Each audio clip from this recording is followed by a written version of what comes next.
Hi there, this is the second of 3 videos on a bearing replacement in a Hotpoint WM11 washing machine. Before you do any work on a domestic appliance, remember to work safe and disconnect the machine from the power supply. In the first video we removed the top.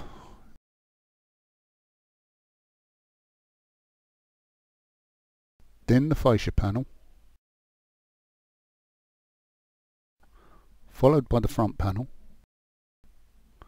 The drum front plate was the next part to be removed. We unscrewed the pulley from the inner drum and removed that. Then we took the inner drum out of the container before knocking out the bearings. The bearing housing on this one looks far worse than it actually is. The section with all the gouge marks on is the buffer area between the inner and outer bearings. As long as the bearing seating is smooth, you shouldn't have any problem.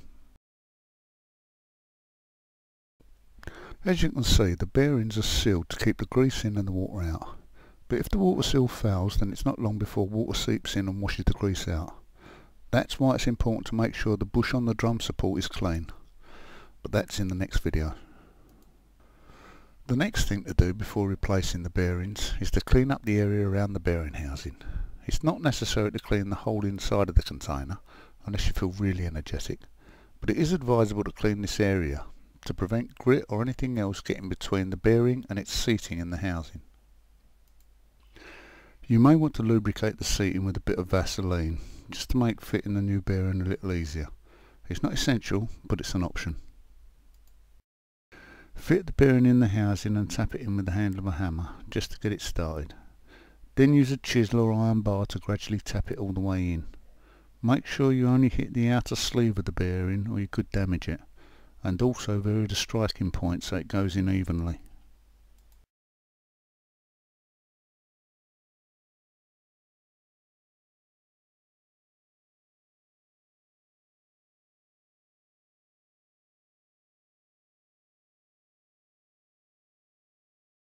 Now fit the water seal so the flat edge is facing out, and using the handle of your hammer again, tap it level with the edge of the housing.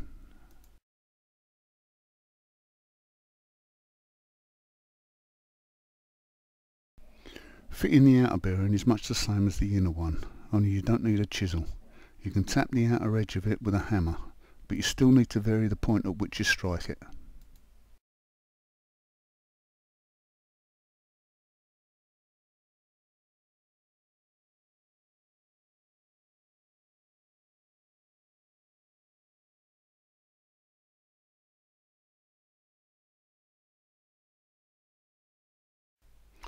When it's flush with the housing, then it's in as far as it will go.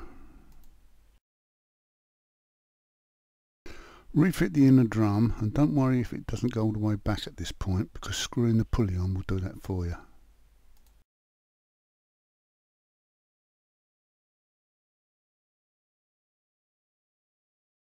Attach the pulley onto the threaded part of the shaft and give it a few turns, or turn the inner drum clockwise just to start it off.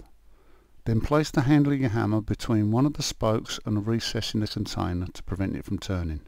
Now spin the inner drum clockwise. This will screw the pulley on and pull the drum in at the same time. Give the drum a couple of sharp tugs when it's on, just to tighten it.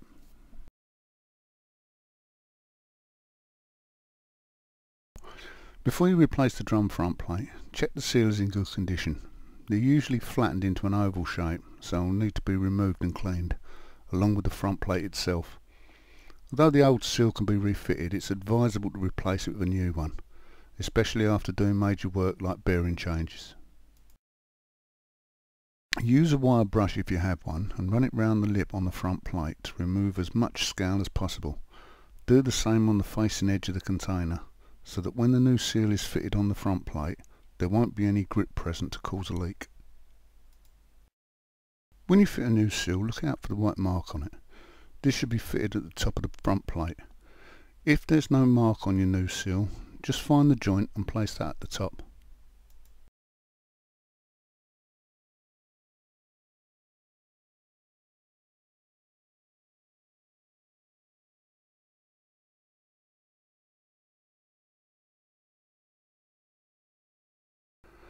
There are two little recesses on the front plate that marry up to two notches on the container. If these are not lined up correctly, the front panel won't fit properly.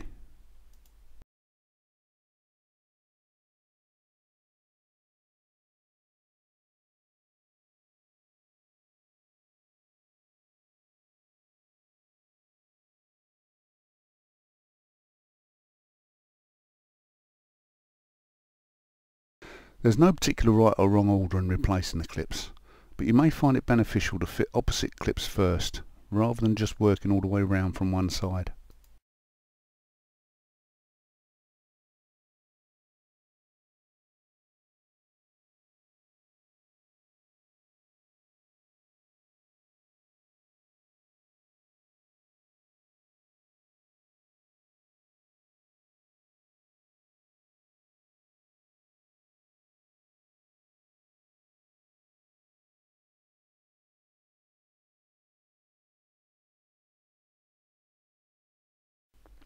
Leave the bottom three clips until last because these are the small ones and they fit on slightly differently.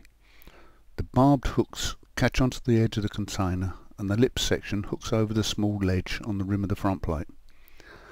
You may be able to just hook them on, but in most cases you'll have to use a screwdriver to lever them up.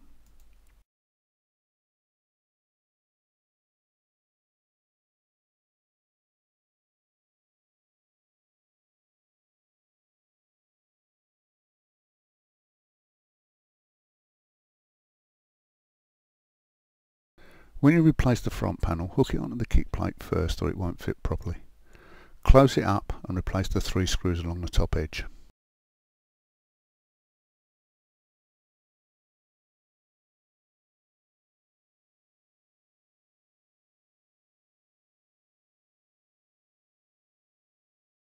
Then you can fit the 3 underneath.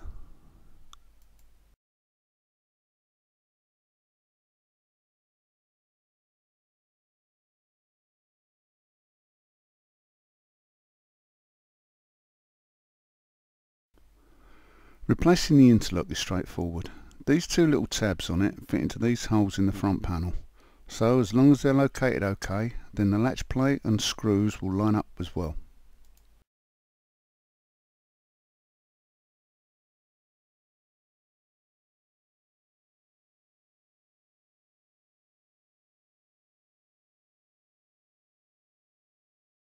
Before you refit the door sill, pull all the edge out from inside the drum so it rests evenly on the front panel. You can then start to hook it into the lip around the edge of the door opening. This way the sill will go on evenly and not twisted. Hook the larger of the two sections of the clasp onto the door sill retaining band and fix it into the plastic clip. Put your hand inside the door opening and hold the clip in place by pressing it through the sill, otherwise you could push it out. Feed the band around the edge of the door sill. You could use some washing up liquid to lubricate the band if you wanted to, before adding the other part of the clasp and joining the two together.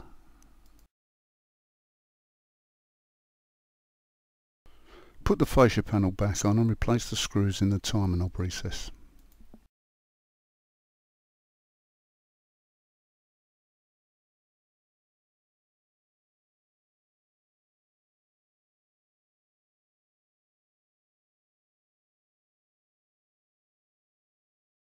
The screws that go in the dispenser opening are the stainless steel ones that you should have kept separate from the rest.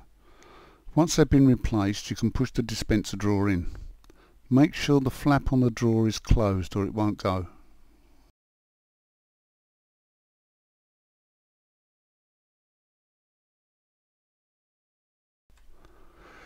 Put the knob back on and turn it until the clamping screw is visible in the opening on top of the cabinet. Then tighten it up, but don't over tighten it or you could break it. Before replacing the top, check that the spring you previously took off when you removed the pulley has been refitted, or the machine could be very unstable during a wash. It just remains to fit the top and you're ready to test it. On behalf of Selfix UK, we'd like to thank you for watching this video and hope you found it interesting. Goodbye.